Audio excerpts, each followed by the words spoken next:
Bonsoir, je suis absolument désolé de ne pas être des vôtres aujourd'hui, mais je suis retenu à Liège par une manifestation cinématographique qui requiert absolument ma présence.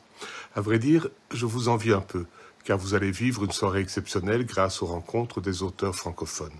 Sandrine Bérez et Magali Villain ont en effet réuni 3 femmes formidables, Marie-Christine Barrault, Françoise Levy et Martine Barbé, pour évoquer la relation si particulière et si féconde qui s'était établie entre Marguerite Yourcenar et André Delvaux.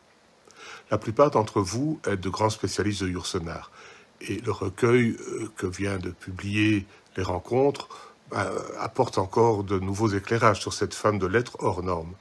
Laissez-moi donc vous dire, par contre, quelques mots sur André Delvaux, un homme qui a joué un rôle déterminant dans ma vie.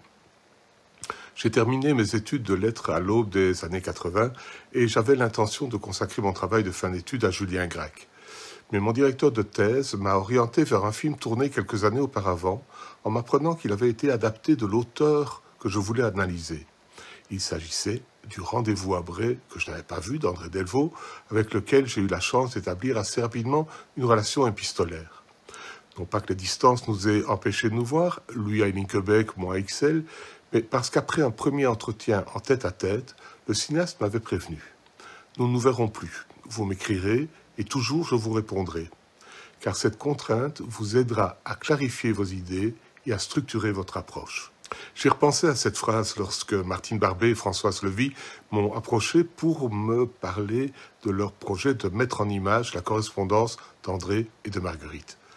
Bien sûr, la distance géographique entre eux deux était réellement considérable, mais il est passionnant de voir justement la pensée et le scénario du cinéaste se clarifier, se structurer, pour reprendre les mots que Delvaux m'avait adressés au fur et à mesure de leurs échanges. Delvaux était un lecteur de Yourcenar, mais c'est son producteur, Philippe Dussart, qui, 15 ans après la parution de l'œuvre au noir, lui propose d'adapter ce monument littéraire pour le grand écran.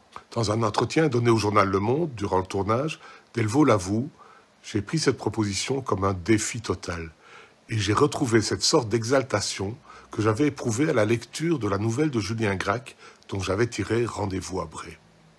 Bon, la suite, vous la connaissez, et le film que vous allez voir vous la racontera mieux que je ne pourrais le faire. Mais laissez-moi évoquer un dernier souvenir. Mes études terminées, je ne fus enseignant que quelques années, car le virus cinématographique, contracté au contact d'André Delvaux, m'avait rapidement orienté vers la critique de films et le journalisme. Les débuts furent évidemment laborieux, et l'ayant sans doute appris, André Delvaux me fit engager par la production de l'œuvre au noir comme attaché de presse durant le tournage. J'étais donc sur le plateau du film, fin 1987, quand André a appris le décès de Marguerite. Je ne suis plus tout à fait sûr du lieu, mais je pense que nous tournions dans les vestiges de l'abbaye de Cambron, et j'ai en tout cas en mémoire cette image d'un homme accablé, s'éloignant un instant de la caméra et des éclairages pour faire quelques pas au milieu des ruines. Soudain, profondément seul, comme Zénon, au bout de sa vie.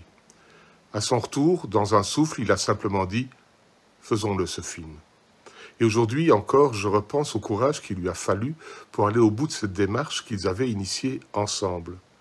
À la sortie du film, conscient de remettre les projecteurs sur un livre qui demeure tellement important aujourd'hui, il a déclaré « Il ne suffit pas de sauver les meubles, il faut tenir le coup, croire au courage personnel et à certaines valeurs élémentaires.